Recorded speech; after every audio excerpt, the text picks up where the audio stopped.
राष्ट्रीय जनता दल के लिए 2025 के विधानसभा चुनाव में सहारा बनेंगी हिना शहाब और सहारा बनेंगे ओसामा शहाब। दरअसल पहले राउंड की मीटिंग नाराजगी के बाद खत्म हुई और उस मीटिंग के बाद दोनों परिवार पर खामोशी है। लेकिन दरअसल राजनीति में राजद डैमेज कंट्रोल की कोशिश में लगा हुआ है और ऐसे हालात में जो वोट खिसकना या एक नाराजगी का माहौल है उसको लालू प्रसाद यादव और तेजस्वी यादव ठीक करने की पूरी कोशिश कर रहे हैं। आइए हम आपको बताते हैं कि 2025 से पहले की रणनीति और 2025 की राजनीति किस ओर जाएगी और कैसे कैसे डैमेज कंट्रोल की कोशिश हो रही है।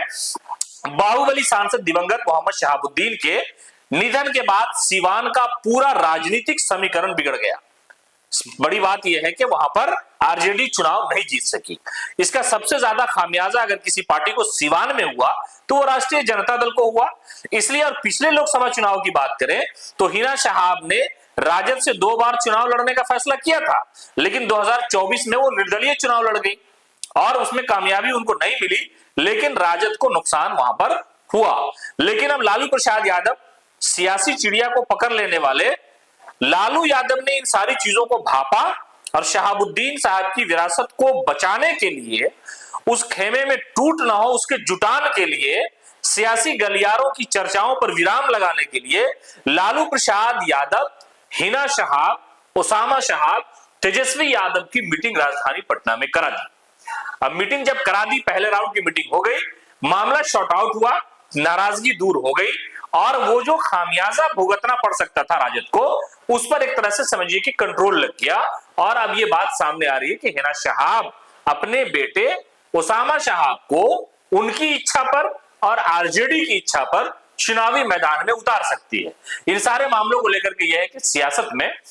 जहां जहां कमी कोताही होती है उसे दूर करने का पूरा प्रयास किया जाता है और अब इसी प्रयास में आरजेडी लगी हुई है। हालांकि ओसामा शहाब और हिना शहाब की जो नाराजगी है वो लगभग दूर होती नजर आ रही है, इसलिए कि जब मीटिंग हुई लालू यादव के साथ तो इसका मतलब साफ संदेश है कि नाराजगी दोनों परिवार के दरमियान, राजनीतिक तौर पर जो भी रिश्ता हो, लेकिन इन दोनों परिवार के बारे में कहा जाता है कि इनका पारिवारिक रिश्ता है। और लालू प्रसाद यादव ने पिछली मीटिंग में हिना शहाब से यह कहा भी था कि साहिब सीवान दिवंगत मोहम्मद शहाबुद्दीन की बनाई हुई खरी की हुई पार्टी है, ये पार्टी आपकी की है, आपको इधर उधर जाने की आवश्यकता नहीं है। पहले राउंड की मीटिंग गोपनीय हुई, वो बातें सामने नहीं आई, लोगों ने अटकलें लगाई, लेकिन अब ये बात है कि राजद सुप्रीमो लालू प्रसाद यादव, राष्ट्रीय जनता दल, जो एक नाराजगी हिना शहाब की थी, मुसलमानों की थी, उन सारी चीजों को कंट्रोल करने का पूरा प्रयास कर रहे हैं ताकि इसका फायदा 2025 के विधानसभा चुनाव में आसानी से मिल जाए। पनोरमा ग्रुप, जो सोचता है वो करता है।